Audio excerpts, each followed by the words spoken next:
Alamin natin muna ang selebrasyon dito sa Mike Clark at ready na rin po ang aming kasamang si Cherry Mercado. Cherry? Kabayan, sa ngayon isinasagawa muna itong kahuli-hulihang misa ng milenyo ng mga Kapampangan dito sa Clark Field, Pampanga sa Bayanihan Park.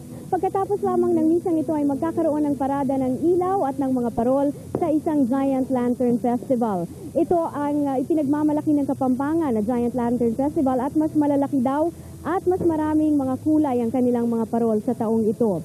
Pagkatapos ng Giant Lantern Festival ay magkakaroon ng sayawan at kantahan mula alas 8 hanggang alas 11:30 ng gabi kung kailan mag-hook up ang Bayanihan Park sa ABS-CBN live coverage ng Pangulo mula sa Luneta at ipapakita ito sa pamamagitan ng isang malaking video wall sa tabi ng stage.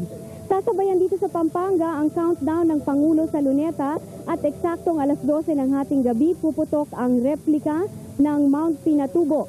Sinikap ng mga Philippine Air Force explosive experts na gayahin ang pagsabog ng Pinatubo na naganap noong 1991. Inaasahan nila, kabayan, na mapupuno itong Bayanihan Park. Ang capacity nito ay may 5,000 people at meron pa rin yung mga open spaces at side streets sa tabi nito.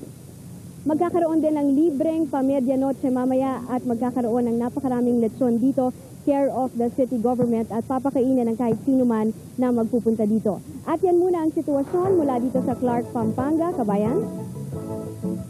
Maraming salamat mula sa Clark Kuyan. Samantala, nakaantabay na rin ang mga mamamayan ng Chatham Island sa pagsalubong sa unang pagsikat naman ng araw sa bagong milenyo. Ang Chatham Island ay bahagi po ng New Zealand, ngunit nakahiwalay ito sa mainland ng mahigit sa 800 kilometro ng South Pacific Ocean. Nahati sa dalawang bahagi naturang isla ang Chatham at Pitt Island. At dahil sa kanilang posisyon sa mapa, sila ang unang permanently inhabited na lugar sa buong mundo na makakakita ng unang pagsikat ng araw sa bagong milenyo. Mauuna sila ng 45 minuto sa New Zealand. Tinatayang 700 kataon naninirahan ngayon sa naturang isla habang 50 naman sa Pitt Island. Natuklasan ni Lieutenant William Robert Broughton, isang Ingles noong 1791 ang naturang isla. Pinangalanan niya ito o pinangalan sa kanilang barkong HM Brigadier Chatham. Samantala ang Pitt Island naman ay sinunod sa pangalan ni William Pitt, ang unang Earl ng Chatham. Ang mga pangunahing balita sa taong 1999 abangan sa pagbabalik ng TV Patrol.